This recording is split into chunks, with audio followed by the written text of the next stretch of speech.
Listening to Inquisitive Stereo with myself, Ed Benedict Ngwenya, and we're chatting to the man who knows all about playing for Bafana Bafana. He's the guy who played for both Kaizer Chiefs and Orlando Pirates, and if my memory serves me right, he was the first player to do it in terms of captaincy, captaining both Soweto teams. Max Gomengo Maponyane. Could you please tell us about that? How was becoming the first player to captain both Kaizer Chiefs and Orlando Pirates?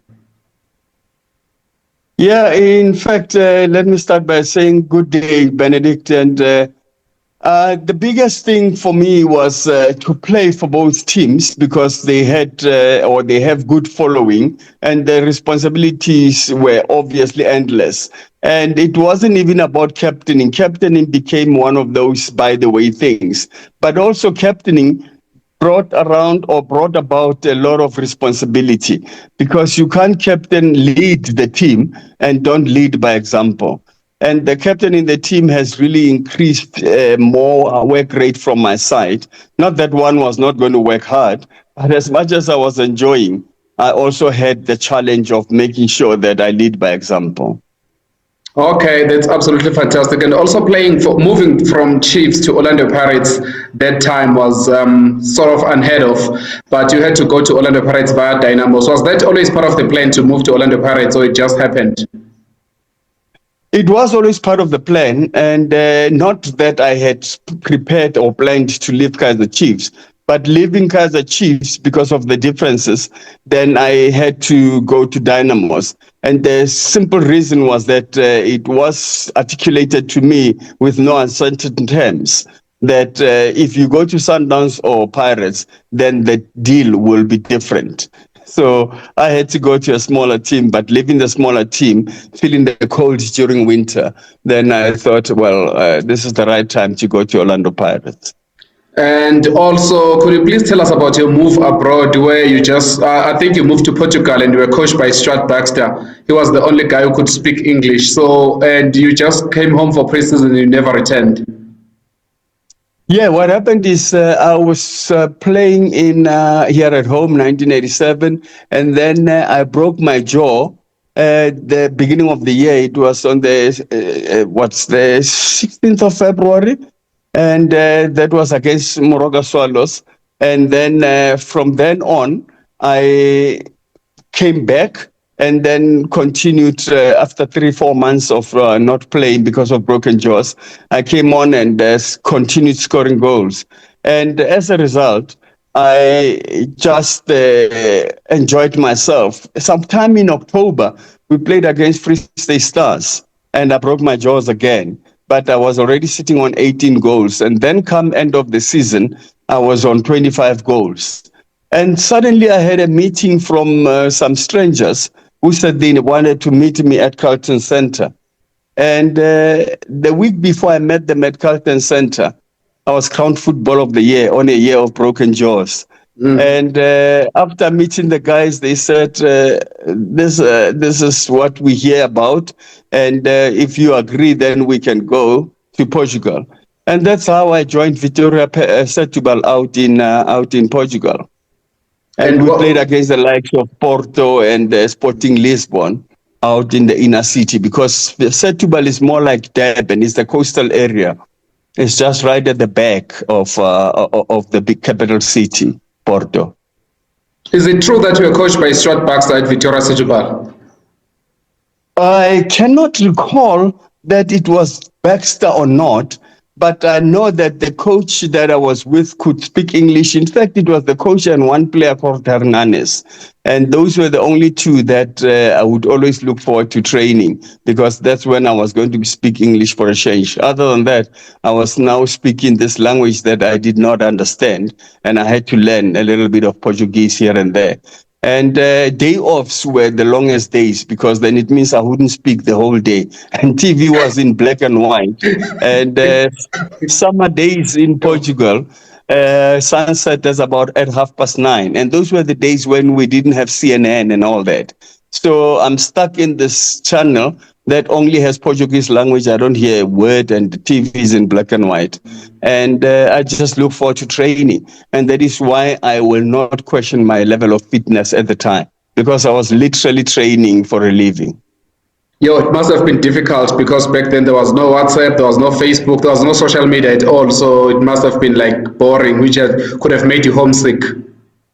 It did make me homesick, and the only time that, well, one of the few times, except when I was at training speaking to the two people that speaks English, was when TV Bob, Notemba Madumo and the crew came to interview me at training.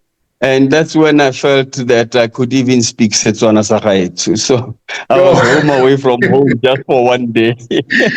Yeah, and there's something very important I want to speak about before we talk about maybe Bafana Bafana. You started venturing into business during your football playing days. How important is that? Because most former footballers just become broke after their footballing careers. Well, it is important that while you're playing, you learn a lot. And among other things that football will teach one, and people take football for granted, but it teaches you a lot of disciplines. Discipline number one is that you've got to work as a team. And discipline number two is we have to respect time. And the last one is to show commitment in everything that you do. So those are the three key elements that one has learned throughout.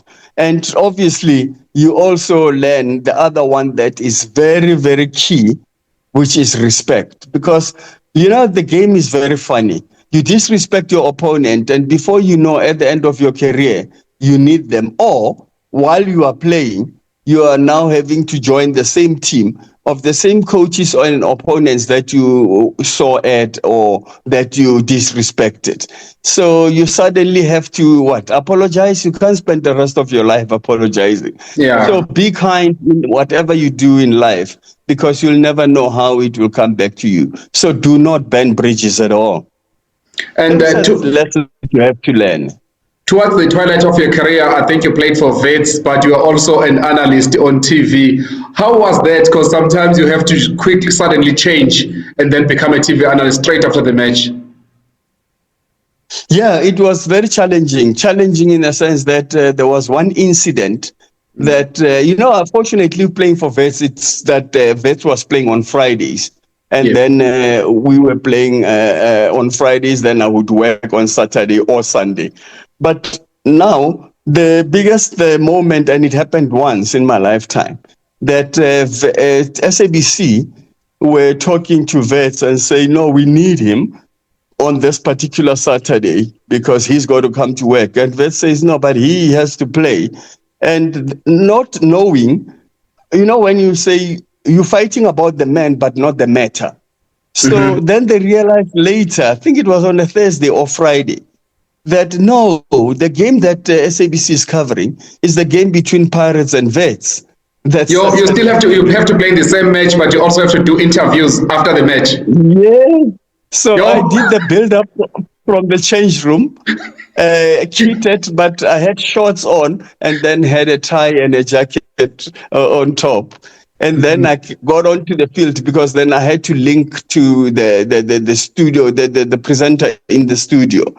Yes. And after linking to Robert Marawa in studio, then I got onto the field. But then the agreement was that 15 minutes before the end of the game, I have to go change and jump into a suit and do the post-match interview. And we lost to Pirates by 2-1. And I'll never forget my question to the coach and say, Coach, what do you do with the situation where your strikers don't take their chances? And I was one of those that did not score. But I was wearing a different hat. But you know what was very marveling and interesting about that moment? Yes. Is that I started getting, remember already cell phone was around. Yes. Yeah, definitely. So those old Ericssons and Nokias and Bosch. Yes. I started getting calls and people asking each other, are there two Marxes? Is there a Marx that works on TV and a Marx that plays football? I used to find that is the same man. He had to change. And how did the coach react to your question? No, he was very professional because I was professional about it, And the coach by then was John Latham, Yes. Very professional because he knew what I was doing. So it was just a normal, good, free-flowing interview.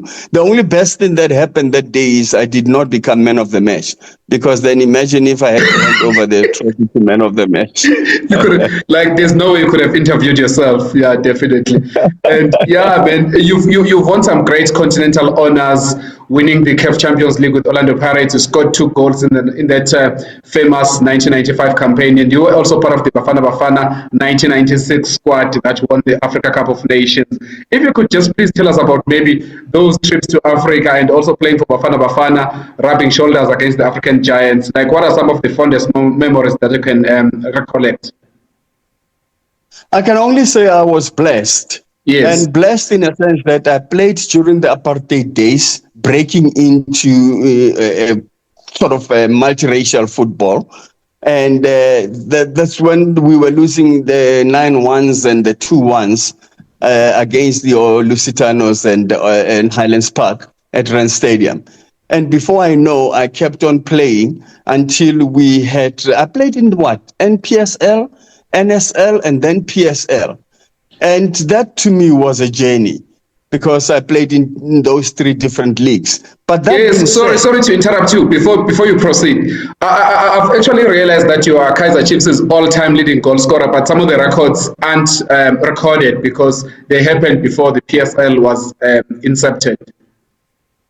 Yeah, in fact, just to correct that, some of the records are not recorded because they happened before the official statistics and records were captured in 1994. I mean, in 1984. Remember, yes. Records started being captured from 1984, and I started playing in 1981. So can you confirm that you are Kaizer Chiefs' all-time leading goal scorer? Yes, I can confirm that, but by the number of goals of whatever amount, I cannot confirm, because they calculated the goals from 1984. So the ones from 1981, between 1981 and 1983, are not included. Oh, yeah. So you played, you were saying, sorry, before I interrupted you, you were saying you played in the NPSL, the NSL, as well as the PSL. So you can continue telling us about those fond memories of, traveling around Africa and also playing for Bafana Bafana, rubbing shoulders against, giants like Egypt, the Ghana, and all those teams. Yeah, in fact, the other interesting thing about playing in those different eras is also breaking into being one of the players that played in the first official international match, South Africa against Zimbabwe in Harare. So you come from the doldrums, from the apartheid days when we were sanctioned, into the real business. And when I got into that real business, I also got so privileged to play for Orlando Pirates that got us to run around to Cameroon, Gabon, Uganda, and all over the continent. And it was an eye-opener. And I just realized this is now the real football, because then it's different opponents to the usual opponents that one has known for the years that I've been playing until the international window opens. So that was, to me, a very good lesson. And then, obviously, with Bafana Bafana, playing against Nigeria, the late Stephen Keshi, and then playing against Lesotho, we're all over the show. And then we played in, Madagascar, in Antananarivo. And, all those, the World Cup qualifiers and AFCON, it was just something different. And one felt very privileged to have broken into another wing of the game. And I still feel for the good quality players that never got to be as privileged as I was. And I was also happy that I played with, I don't know, I looked at it and I thought, wow, I played with about 3-4 players and their fathers. How's that? Wow, so like four different generations of the same family. Oh, no. 4 different players with their fathers. With their fathers. Oh, okay. Who are those players? I mean, if you can recall, Junior Ngobe, one of the best, I can't call him defender because he would score and then become a defender from then on. From Witbank Aces. So I played against him, and then I played with and against his son. Dumisangobe. I played against Esther Komani, and then I played against his son, Papi Komani, the late. And then I played against Jomo Sono, then played against Bamuza. So you play against and then Makua, and then, all those, and you think, wow, I played against your dad. And that's when you realize, now it's time to quit, Yeah, absolutely fantastic. Who are some of the funniest or naughtiest characters that you used to travel with at Orlando Pirates and Bafana Bafana? No, there would be so many, but the one that will always not be left behind, and he's still naughty now, is Edward Motale. He has Yeah. always been a character. I mean, taking these trips, they will always be short because we will be laughing all the way. And then there would be serious moments where you have guys that were very focused, on their books, and we would be talking serious stuff, family and business. The likes of Bernard Leshozi, and the late John Mweti. So, and Helman Mokalele. So there would be the serious group, there will be the naughty group. So it has always been fun. I mean, to be away for 2 weeks was always a nightmare. And some of the experiences that I can share with you and the nation is during those days when we play. I think it still happens now, not that much, but when we play, for instance, in Nigeria, and I'll never forget when we played against Shooting Stars in Nigeria, we had to come back home because we were playing over the weekend. But the only time we would come home was going to be on a Thursday, leaving Nigeria on Wednesday. But then we had to now say, no, we need to be home to prepare for the league fixture over the weekend. So we now had to come up with a different arrangement. So we had to, via London, to come to South Africa, coming from Africa, in Nigeria. So that's how traveling has always been. Very, very interesting. I mean, there was one time when we played the last leg. Remember, after winning Champions League, we go on to play the Super League. And after winning the Super League, then we ended up playing Afro-Asian Cup. So we played a team called Alwa Chumwa in Seoul. I mean, that's far. Yeah. So we had to spend 8 hours on transit at Singapore. We were using our bags as pillows. We were finished from traveling, and then the time zone is different. So that day, I'll never forget, the game was at 5 o'clock, but 5 o'clock is 11 o'clock here at home, in the morning. So the body hasn't adjusted. Before we know, we are 3-0 down, and we ended up losing that game by 5-1. The only memory about that trip is the biggest medal that I've ever had, which is called an Afro-Asian medal, a silver medal. It's beautiful. So those are the memories and the eye-openers of continental traveling. Absolutely fantastic. And before we wrap up, let's talk a little bit about Bafana Bafana. I remember you were an analyst on SABC Sport, if I'm not mistaken, when our national team celebrated qualifying for AFCON. Little did they know that somebody didn't check what what is the tiebreaker at that in that instance. They looked at the goal difference instead of head-to-head stats, because that's what actually works in Africa. And now we find ourselves in the same predicament again because we had Teboho Mokoena playing while he was suspended, and now 3 points have been deducted from Bafana Bafana. What do you think is wrong there by the SAFA administration? I can only say the more we learn, the more we remain the same, because we should have learned then, but nothing has changed. I mean, that's the duty of a team manager. I heard 1 or 2 callers saying, yeah, but Teboho should have known, and he was selfish. Why did he play? No, his captain should have known. No, coach should have known. People were pointing fingers everywhere, and it's not those people that I've mentioned. The best person to give the answers, and the only person who the responsibility lies squarely on his shoulders, is definitely the team manager, because that's the only thing to manage the team. And obviously he doesn't have to coach, he doesn't have to do anything but just to take notes and inform the technical team. So that's where the problem is. And now Tomorrow I'll be working in this game between South Africa and Rwanda, and I don't know what's going to happen, because after last night's results, it got worse. That the semantics are starting to get tighter and tighter. The only thing that we left with, by the way, it's not so many options that we had on Friday night. We only have two options. The first option is to win outrightly, and the second option is to make sure that Nigeria beats Benin. You know, and if that doesn't happen, it's not helping us at all, because a draw between Nigeria and Benin is not helping us, because we still will be out of the picture anyway. So we have a major problem. We are approaching this game looking back and say the last time we were at the World Cup was 2002. You remember the South Korea? Yes, Japan, yes. Yeah, yes, and they call it South Korea, Japan. I call it Japan because that's where, in fact, I call it South Korea because that's where we ended. We were never in Japan. Yeah.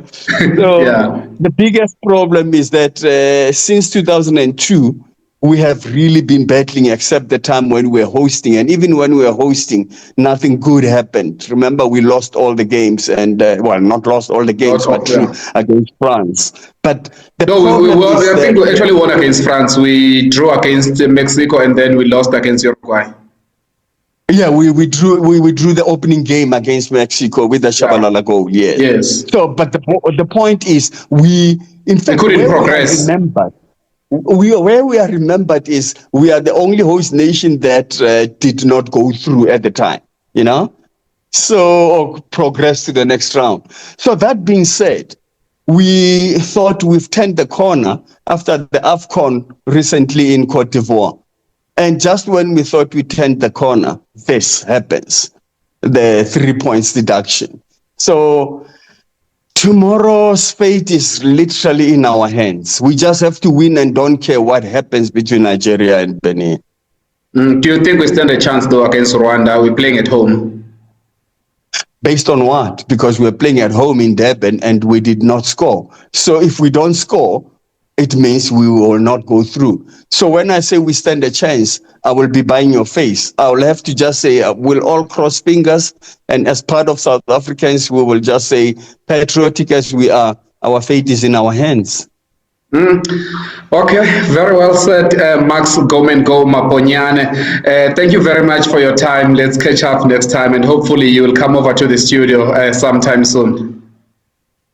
Thank you very much, and good luck on your channel.